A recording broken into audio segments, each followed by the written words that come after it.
Temwatu olw'obusungu General Museveni bwawulira eri Bobiwine oluvannyuma lw'okweyongera okuba ng'ate amulabisa naddala mu nsi ez'enjawulo ez'abazungu.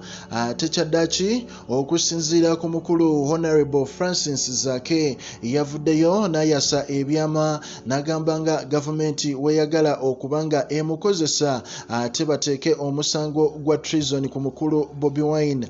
Oli ku Project Media newayo okuba nga mbawa updates ezigenda maaso mu ggwanga erya Uganda negamba nti osookanga no likinga video ate mwatu nogiwulira mpaka lweggwako olwo n'okomentinga endowooza yo. Nensooka nentumira ku bantu baffe abali wano e Dubai, abali e Jordan, abali e Qatar n'abali mu Oman nembagamba nti muli big nnyo mwebale kubanga ate mwatu mwekumira ku mukutu okubanga mufuna updates ezigenda maaso mu ggwanga erya Uganda n'abali e Saudi sibeerabidde.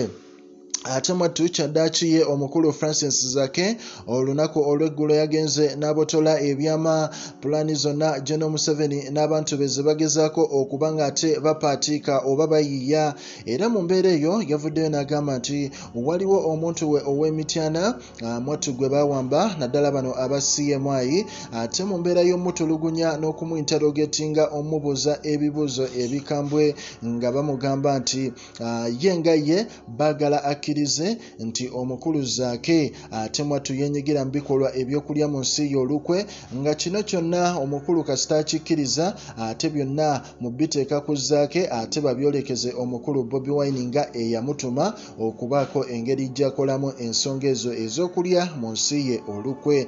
Era omukulu Zaake yavuddeyo n'agamba bw'ati, My aide in Mityana told me he was during interrogation at the time he was abducted, forced to incriminate me to treason charges.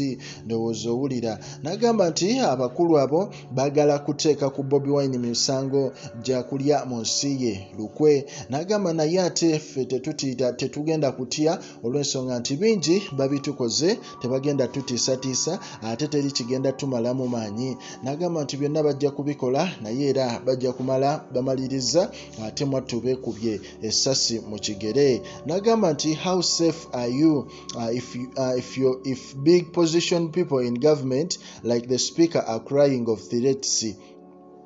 N'agamba bano abatutiisatiisa mumulowooza nti muli sefu nnyo ng'ate mwatu ne basipiika bennyini ate bakaaba nti bagala kubatta kati olwo mmwe abawamba bannayuganda n'okuba ng'ate mubatulugunya eyo mu zitto kya Kyemba mulowooza mugenda bbeerawo mpaka ddi? Mwerabidde nti nammwe ate mugenda kukyayibwa ate mugenda kuba ng'era muttibwa nga mumaze okukola dda tewaka wa General Yoweri Tibwabulwa Museveni. Project Media likinga commentinga era mwatu subscribing.